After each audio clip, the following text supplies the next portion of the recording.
Okay, we are live. Happy Wednesday. Hopefully, you guys are having a wonderful Hump Day Wednesday. And there is the notification. It just went out. So I'm going to give it a couple minutes and let everybody stroll on in here so we can talk about this crazy episode, y'all. Oh my goodness. Hey Aisha. Hey Angela. Hello. Hey Keita. Joyce, Cynthia Chain. Hey you guys. Welcome. Hopefully you're having a good Wednesday. Happy Wednesday, one and all. Indigo. What did it say? Girl Ridge and the camera for that chest. Girl. Aisha. Listen, the camera, they made sure they put that camera on his chest. Hey, Chameleon, Sharon, Crystal Rowe. All right, you guys are coming in strong today. Hey, Myra. Oh, man, you talking about some crazy November sweeps, right? I mean, some of the stuff, can we make it make sense a little bit? But we're going to get through first The Young and the Restless. So welcome you guys to Soap Corner Talk, where we're going to discuss The Young and the Restless and The Bold and the Beautiful for November 6th. Happy Hump Day Wednesday to you guys. And it's going to be pretty darn interesting. I gotta say, with Y and R, it was pretty much one storyline. One storyline all together. And it was all about saying goodbye to Heather. Now, what was really interesting, hey, Miss Welder, what was really interesting to me is, and we said this yesterday, Sharon, why are you going to that service? You don't need to be there. And then, okay, so she first said, I don't know if I should be there. And then Nick and Faith told her, you know what, if this is going to be too much for you, go home. No, I did not block her. It's too many steps to do that. I know I did. It's not a button I mistakenly push. There's steps you have to go through to block somebody. So I don't know if that's a system issue on her end, but I have not blocked her. All right. So yeah, you got to go through multiple steps to do that in the YouTube studio. And I know I have not blocked her. So it's not like I mistakenly pushed one button and she's blocked. All right. Yeah, Sharon should have stayed home. I don't even know why she went. But she started playing these mind games. So at first she was like, I don't know. I'm uncomfortable. I don't know if I should be there. Right? And then when Faith and Nicholas was like, well, Mom, if this is not going to be a good thing for you, maybe you shouldn't go. And then she turned around and said, you know what? Yeah, I need to be there. And I'm like, girl, would you make up your mind? Make up your mind. Get it together because, I mean, she shouldn't have went. But she went anyway. And so Daniel shows up over at Crimson Lights and was like, I don't want you to be there. And I'm thinking to myself, if her significant other is telling you, don't go, you still trying to push your way to go? He told her twice, I don't think you should be there. And he even told her that his mom was coming for her. That if you come to this service, my mom is waiting on you. She already saying that you did this and blah, blah, blah, blah, blah. And she said, no, I'm coming anyway. Listen, if the family member of the person that you're going to a service for say, I don't want you there, maybe that's a good reason to say, okay, I won't go. Why force yourself to go? She had multiple outs. Out number one, herself. Then she changed her mind. Out number two, Nicholas. Out number three, her daughter. Out number 4 and 5, Daniel. It's like, why are you going? Why must you be there? And then she get there. Then Phyllis is looking all crazy. Her kids are trying to contain her. Like, Mom, especially Summer. Like, please don't do this today. At least not today. Let's not do this today, Mom. And she was like, nope. Let me handle it. I'm trying to take care of your brother. Phyllis was crazy, but telling the truth by insinuating. Yeah, sure did. She definitely was telling the truth, at least that we know of, until, maybe something else come out. Maybe she did do this and she just blacked out. But remember, we kind of already talked about that. But Summer is insistent on telling her mom, listen, I don't think it's, this is Daniel's time to grieve. Take a step back. Don't go all private eye, and trying to get clues and scare tactics and all that stuff. And Phyllis is just relentless. She gonna do what she want to do, no matter what somebody tell her. Daniel had to tell her the same thing. I'm like, girl. So then they get to the service at the cemetery, and she's sitting up there staring at Sharon across the thing. And I'm like, why you keep looking at her? You shouldn't be there in the first place. Sharon, this was the dumbest thing ever. Therefore, there would have been no ammunition to work with Phyllis. None of it makes sense to me. So then, after everybody said their piece, they put the roses on the casket. They left the cemetery and went over to the GCAC, I guess, for the services after. Then they decided, I don't know, Phyllis was like, I got a plan. And then, of course, we have Michael snooping around trying to see if he can get details from Cricket. Cricket told him, well, the evidence don't look too good on him. So, I know he didn't do this, but we got to figure out a way to get him out of this. Phyllis gets into Cricket's face about her and this reasonable doubt. And Cricket is like, look, I really don't want to be bothered with you, but I'm helping your son. I told you what I was going to do. I'm going to use your theory about Sharon as reasonable doubt to get him off the hook. And just leave me alone. Phyllis is just relentless. Sometimes she could hurt the situation more than she could help it. It's just crazy to me. I'm like, girl, chill out.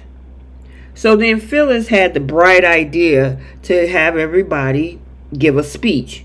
And of course, with everybody giving the speech, that was part of her way of cornering Sharon, because now everybody can feel the hurt and the pain of losing Heather, and Sharon can see all of it. And of course, it started to pick at her. And I'm like, you know what, Sharon, that's what you get. You shouldn't have been there in the first place. But since you wanted to be there after being told 5 times that you can go home, with everybody giving this, their love for Heather, now you looking and feeling some kind of way. You can't even stand it.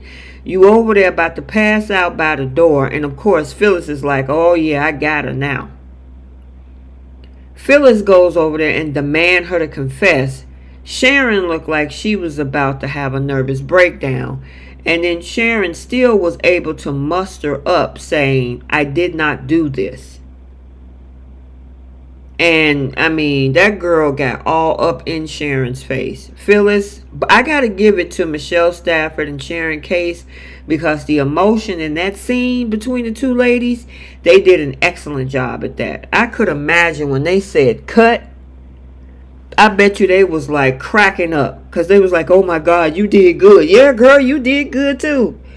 The emotion in both those ladies' faces was, it was perfect. But on the soap opera side of the world, Sharon, that's what you get. You had no business being there at that service. You know what I'm saying? But, and Phyllis putting, cornering her, because that's what that spoiler said, that Phyllis was going to corner Phyllis was going to corner Sharon.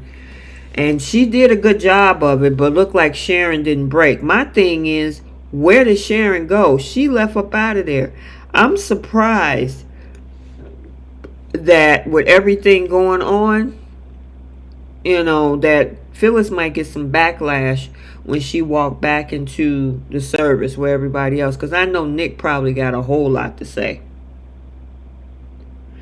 Gail, they were saying on the show that he was recovering and that he couldn't be there. About Paul's condition. That sucked. I know. It's sorry that he couldn't be there. And Lucy wasn't there either. I mean, I could see them sending Lucy away after the service, but the way that this was all set up, Lucy ended up not being there to say goodbye to her mom. I'm like, writers, what was y'all doing?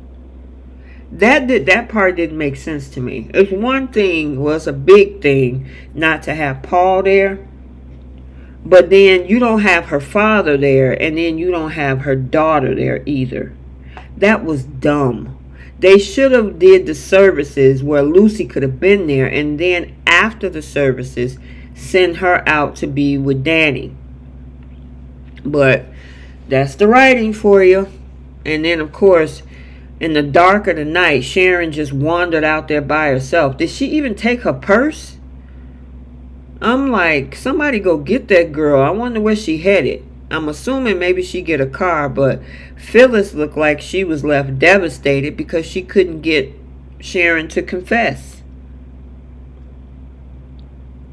And daycare with the kids said if Lucy cussed Daniel out, then we know why. I know, right? That's the other thing, Cheryl. What happened to her mother, April? They just botched that up. And I mean, granted, Daniel was there, but Paul and Lucy should have been a part of this. It just sucked, in my opinion. And, at this point, this thing has drawn out way too long. It's been going on since, I think, late August, early September, maybe even before that.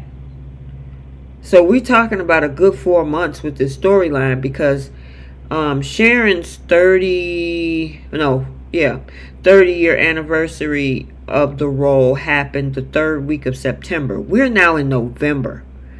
And of course, that was the lead up. Remember the accident with Lucy and Faith and all of that? That happened way back in the summer. So this storyline has been dragging out for almost 6 months, which is insane. It's like, can we get an end goal to this? Because, at this point, I'm over it. And let me see. Do we have sweeps in July or May? I know we have May sweeps. And I think there is a July sweeps. So, technically, this storyline stretched across 3 sweeps months. Because I think it goes way back when Faith came home from college, which would have been in May. Because the kids get out of school in May. And so when Faith came home, that's when they made her all obsessive and they created the drinking story to kind of mimic what happened with Cassie. And then her meds were off and the accident happened. And then it moves us forward to the arguments and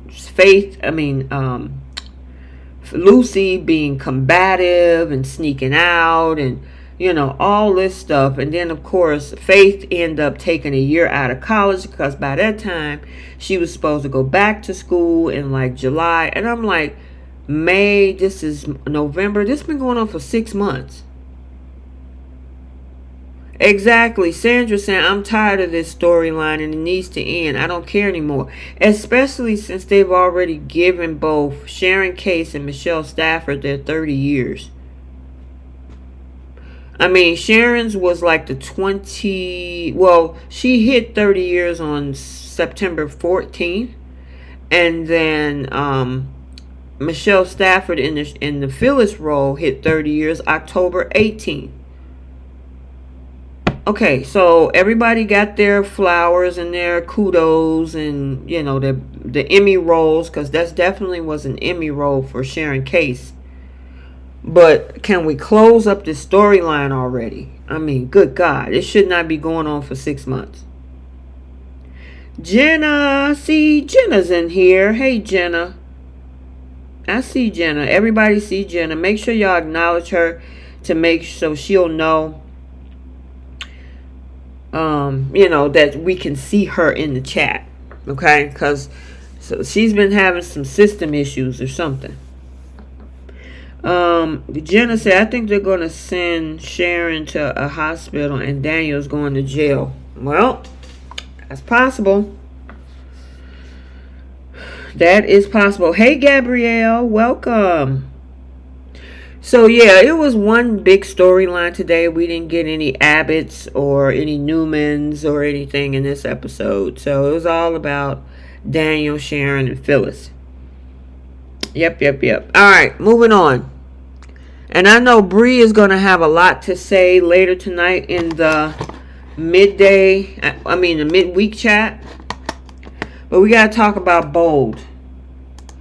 So I was wondering how this was all going to play out today with the two love scenes. Because in the spoilers, they said that, Finn and Steffy was going to have a love scene. And that we was going to see a love scene between Hope and Carter. So they kind of shortchanged us on the Steffy and Finn thing. Because we saw them have a moment. The kids are away spending the night with friends. And so they had the house to themselves. And of course they was talking about how she fired Hope. And, it looked like Finn was kind of surprised. But he does support his wife. And then we had a little bit of romance between them. And they started kissing and making out and stuff like that. But the next thing you know, we got a commercial. But what I did find very interesting with Finn and Steffy is the hand placement and the body placement, because she was right in between his legs. And I'm looking like, I know you probably sitting on some merchandise, Steph, or laying into it. And then when they started kissing, he put his hand on her very lower corner of her, where her hip is. And I'm like, that's kind of close. But I'm like, I guess they got to make it believable, But I thought that was pretty darn interesting. Aisha said, I got in trouble with my husband because of Carter's chest. Listen, Carter ain't out here trying to break up marriages, okay? Anyway. Oh, yeah, absolutely. Much love to you as well. I'm glad you enjoy the content. All right. And I've been slacking on the grades, you guys. We're going to get back to giving the episodes of grades. I just be, when I had the other girls on, Keish on Monday and Keish and Bree on Tuesday, we get to talking. I forgot to ask you guys about the grades. So before I go further, let's go ahead and grade Young and the Restless. And I'm going to give it a C for the Young and the Restless. So that's not for Bold. That's for Young and the Restless. Okay. So, I want to make sure that we don't leave those parts out, because I know y'all like to give y'all opinion on your grades on the soap. All right, back to the task at hand. So back to Bold. They gave us an abbreviated love scene with Steffy and Finn, because they started making out. We went to a commercial. When they came back, they were done, which is the scene at the top right hand corner. And I'm like, well, I'm wondering if they're going to do the same thing with Carter and Hope. But we'll get to Carter and Hope. So we also had a conversation between Ridge and Brooke. And Ridge, here's the thing. I was wondering what Ridge was going to do, because yesterday he kind of waffled on Steffy a little bit by trying to say, well, she was the one that fired her. I just walked her out. And I'm like, dude. So she was trying to convince Ridge that all of this is a big misunderstanding. And Ridge was like, Steffy saw what she saw. The girl was in his lap with lingerie on. Tell me if there's anything different here. And she couldn't do it because she'd rather keep that secret between Carter and Hope. And I'm like, girl, you sitting up here trying to make him feel guilty when you keeping a whole secret from him. well, you got this wrong. I'm telling you, you got this wrong. And he's like, well, how did I get it wrong? Tell me how I got this wrong. And she's flashing back to Hope saying, please, Mom, don't tell anybody about me and Carter. And I'm like, you know what? Then he's going to keep thinking what he's thinking. Because you don't want to say anything listening to your daughter who's trying to control this whole situation. And it's blowing up in all of their faces. This wouldn't even be a situation if she wasn't in that room. And then she tell them, oh, I need y'all to keep this a secret. We can't tell nobody. It's like, okay, so what do you expect Brooke to do? She's trying to defend you by saying it ain't what they think it is. It's all a big misunderstanding. And Brooke is like, you just need to trust me on that. He's like, what am I... You want me to trust you and support your side, but you don't want me to support my daughter. Well, your daughter has always been against my daughter, and I'm thinking like they've been against each other for a whole decade or more, all because of Liam. All this mess go back because of Liam. And now, honestly, and now throw Thomas in the mix, because even Ridge brought that up. Like, your daughter used my son, and now he's halfway on the other side of on the planet. I can't see him or my grandson. It's two sets of conundrums here. It's like, okay, he's trying to support his daughter, but at the same time, she's trying to support her daughter, but she's leaving out vital information. And I don't think... I honestly don't think Ridge will have a problem with that. If Brooke say, look, if I tell you something, could you go and convince Steffy that it was all a misunderstanding? But she was actually dressing up for Carter. She wasn't dressing up for Finn. Jenna said Brooke is trying to force Ridge to choose her family. Yeah, and then she talking about they got this whole conversation about birthrights and all this kind of stuff. And it's like, you have okay, first of all, you're not a shareholder. You're not a shareholder. Yes, you have a product line there. That'll be like at my job. I'm not a shareholder, right? But I create a project that benefits the company. Who owns the project? The company does. If I get fired or I quit, I cannot take that with me. They can repurpose it. They can get somebody else to run it. They can change it. They can do whatever they want to it. But once your concept goes under that umbrella of the company or the shareholders or the owners or founders, it's their intellectual property. So she's talking about, what about my legacy? What about your legacy? Do you own anything to pass down except your house and some dollars? You can't pass Forrester down to Hope. Forrester is not in your hands. The shareholders are Eric, Steffy, Ridge, and Thomas. Now, if anybody could pass anybody something that's in your lineage, is RJ, because RJ is a son of Ridge and a grandson, technically, legally, of Eric's. Now, if anybody gets something passed down, it would go to RJ. Hope, the only thing that she could probably get legacy from is her daddy's pizza restaurant. Because if they fire Brooke, just say Brooke quit and decided, I'm going to go work for Bill, right? If she decided to quit, Hope decided to leave, they walk away with nothing. They don't own any shares of the company. Exactly, Jenna. She's a sharp. Anybody gonna leave her any intellectual property? If something was to happen to Deacon, that's his only child on the show, right? He could pass that whole restaurant business down to Hope because she's in his direct lineage. She don't even have to be a shareholder. Because of the fact that that's his direct lineage, that's his daughter, he could pass that down to her. If something was to happen to Brooke, only thing that she would get would probably be the house or money.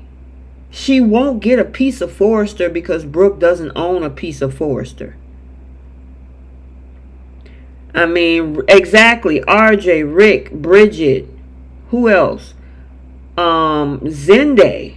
And I mean, Zende is adopted, but his mother is Kristen. He's a direct lineage to the Forrester. Ivy is even a Forrester. So all this nonsensical BS that Brooke is talking about, what about my daughter's legacy? Then go create a business. Go create a business. Even if something, even Will is in a better position. Because Will, even if Katie, something happened to Katie, he's a direct heir to the Spencer fortune. Because Bill Spencer is Will's father. That's where his genetic or generational wealth is going to come from, through his father. Katie can't pass nothing down to him either except some money. It's like, come on, y'all crazy. And I'm glad that Ridge tried to stop her with this whole gaslighting and manipulation. I mean, you holding a secret right now, ma'am. You are holding a secret. Hold on. Doug Davison just tweeted something on X. Let me see. Oh, okay. He's talking about something else. Okay. I saw something with Doug Davison. He was talking about something political. We're not going to talk politics on this channel. But anyway, he got all these other folks out there. I mean, you talking about somebody's legacy. Eric Forrester got and Stephanie Forrester with their children. I think they're way ahead in line. If you was going to put Hope in line for any type of legacy, there's about a whole dozen other people in front of her. So it's like, man, please, she run the business. See, the CEO, she's one of the higher shareholders. You need to believe in me. You need to support me. You need to, and you don't, and it feels like she go into this whole crocodile tears about it. Feel like you're not supporting me. Girl, stop it. And it feel like Hope doesn't have any support. Logan's are running all up and through that company. Now, before people, I know I'm kind of sounding, talking about Hope and Brooke. Listen, if anybody knows me on this channel, I have my things to say about Steffy. I had these things to say. I had things to say about Taylor and how she was doing. I even had things to say about Ridge. But in this moment, we're talking about Brooke Logan. Okay? So, yeah, she can miss me with all that nonsense. And I'm glad he had some pushback for Brooke. That he wasn't going to stand there and just let her demand him like that woman is his mama or somebody. It's like, girl, if you don't go take several seats. So now let's talk about Carter and Hope. So those two are talking about, how Steffi can't do this, and Hope go into this whole thing. I don't have no support over there. Your auntie is there. Your aunt Donna is married to the founder. Your mom has been there for several decades. Your brother is there. Zende supports you, but you ain't got nobody. Really, Hope? Again, you talking a bunch of nonsensical BS. So, I mean, stop it. Then they goes into this whole thing about how they appreciate each other so much, and Hope is like, man, I'm glad you're in my corner. Please hold me and don't let me go. And then this man talk about how beautiful she is and how wonderful she is. And then he says that I love you. He dropped the L bomb. And I was wondering what Hope was going to say, because as we remember in 2023 when her and Thomas got together, right? She couldn't tell that man that she loved him until he was ready to leave town in February. So it took her a matter of about 7 or 8 months for her to actually say that she loved Thomas. And she only said that, after what, 2-3 proposals? And she only said that because she realized that Thomas was going to break up with her and leave town. This man only been interested in her in a month and a half. He tells her that he loves her. And I'm like, dude, really? And I'm like, writers, really? She actually had the nerve in less than 10 minutes on this show, not 7 months, 10 minutes, to tell this man, I love you too. I'm like, wait, what? All because he fed her ego and was giving her all of this words of affirmation. Like I told you guys, that's got to be her love language, is words of affirmation. She got the fanny flutters. And if you guys don't know what that is, look it up. She got the fanny flutters from it. And then she said, I love you too. They started making out. Man, when Carter ripped that shirt off and they took that camera and went from his stomach up to his chest and put that camera as Hope is looking at her, I'm like, okay. All right, Lauren St. Victor. I see what Shay got coming home every night. Shay is his wife. I'm like, Shay, you a lucky woman, girl. Because LSV, oh yeah, he got abs for days. Abs, pecs, the whole 9. You hear me? Yeah, Tanisha Gray said Hope is a serial user. Absolutely. Indigo Blue, I totally agree with you. Hope is not in love with Carter. Now, she says she love him. I don't think neither of the two of them are in love with each other. But they say that I love you. And I'm like, okay. Carter, did you drink the Kool-Aid on something? What's going on, my guy? Hey, J Money. They got it on the couch, J Money. They got it on the couch. Okay, so let's talk about that. Hold on, let me tag your message, Blackpink Me. I'm gonna pin it. So Blackpink Me says she did what? I can't. She disrespected Thomas like that. Facts on facts on facts. They are really trying to remove us from thinking about dope, because what she did with Carter in less than a month and a half with telling this man that I love you, versus her saying I love you at the 11th hour in 7 months after 3 proposals with Thomas. She said, what did she say? She said that I couldn't believe that how did she put it? She said that I can't believe that the person that I should really be with is standing right in front of me. So Thomas is chopped liver, I guess, at this point. And I'm not saying if a guy breaks up with you and you need to move on, you need to move on. Just like he's moving on, or vice versa. If she broke up with him and she's moving on, the guy needs to move on as well. But she was spazzing out for the better of this early part of this year about Thomas. I mean, when the guy came back to town with Paris back in May, she was losing it. And now all of a sudden, you love Carter? The writing on this is in freaking insane. So, yeah, they're really trying to cancel Thope in our minds. Because it's like at this point, they want us to forget about it. They rewrote Rome. They had him saying that he's been having feelings for Hope since last year. That also was a rewrite between him and Katie. So when did that happen? Because technically you were with Katie at the time.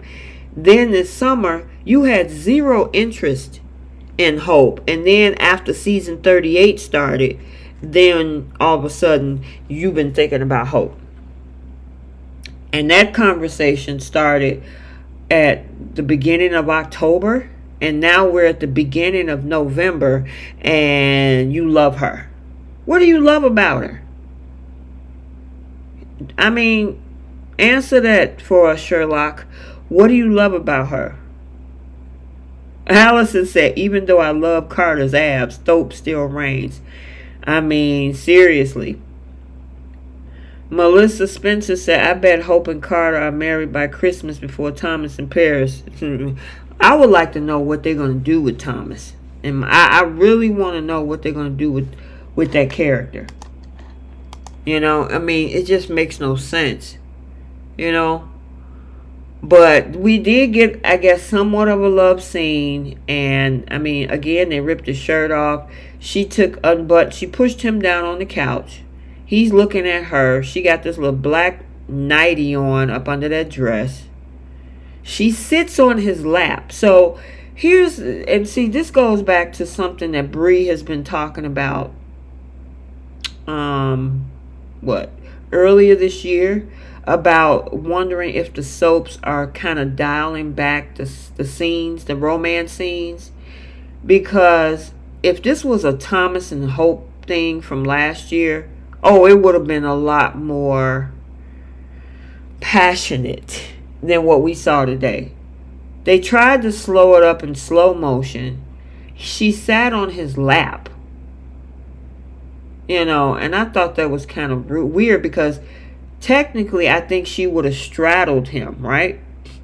Whatever. Then they start kissing and whatnot. And then they moved the camera behind the, fireplace or something? And off from a distance, we saw them getting it on the couch. What did J Money say? That, you know what, J Money? Cut it out. You so funny.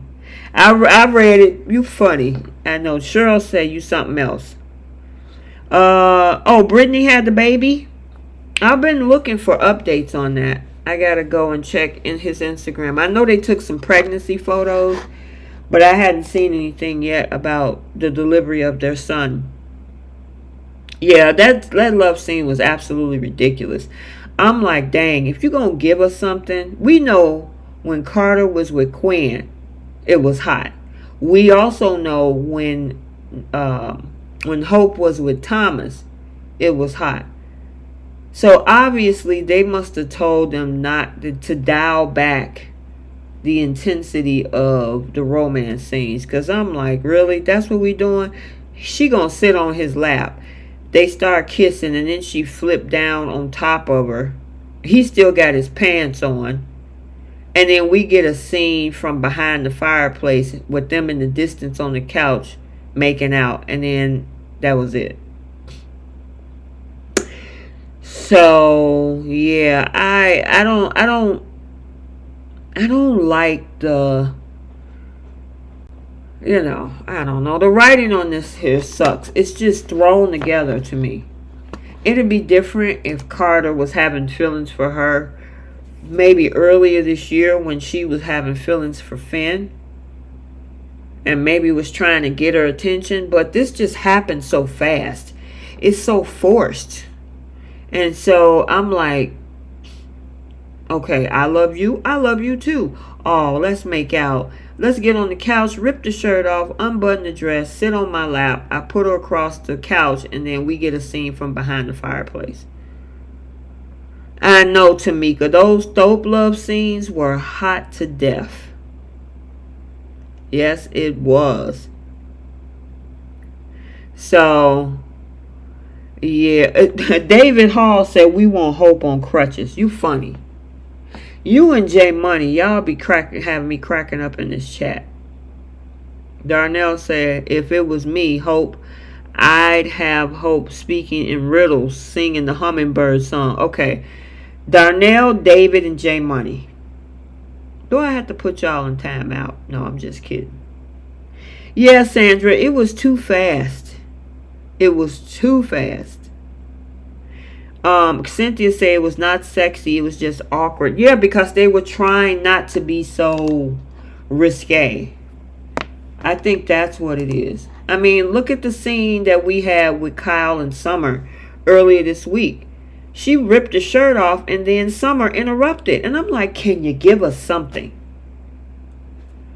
Y'all got to do better than this. I mean, y'all scared to do daytime? Seriously, that's what soaps used to be about. So, yeah, you guys, it was a very interesting episode. If I had to give it a grade, I'll give it a B minus. That's what I would give it. I would give it a B minus in my opinion, because no passion in the sex scene. Steffy, they got started, got the commercial, and then they were done already. Now I did enjoy the conversation between Ridge and Brooke, because they were going back and forth, and because of the fact that she won't tell Hope's secret, then this is what you got to deal with.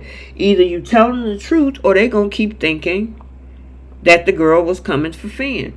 So it is what it is, and I could see that y'all gave it a bunch of C's. I gave it a B minus. So Sandra gave it a D for dull. Yep. So I know Bree is going to have a lot to say tonight, so stay tuned for the... J Money said they better let Carter and Hope cook. Yeah, well, we'll see what they give. They probably be done by tomorrow's episode, J Money. We'll come back, they'll be done. Knowing bold. But anyway, make sure you guys stop in later. We do the midweek chat with Bree and myself, and who else would like to pop in. And make sure you, if you're not subscribed, subscribe to the channel. Hit the like button on the way out. I'm T from Soap Corner Talk. Till the next one, we'll see you guys later. Bye, Soapies.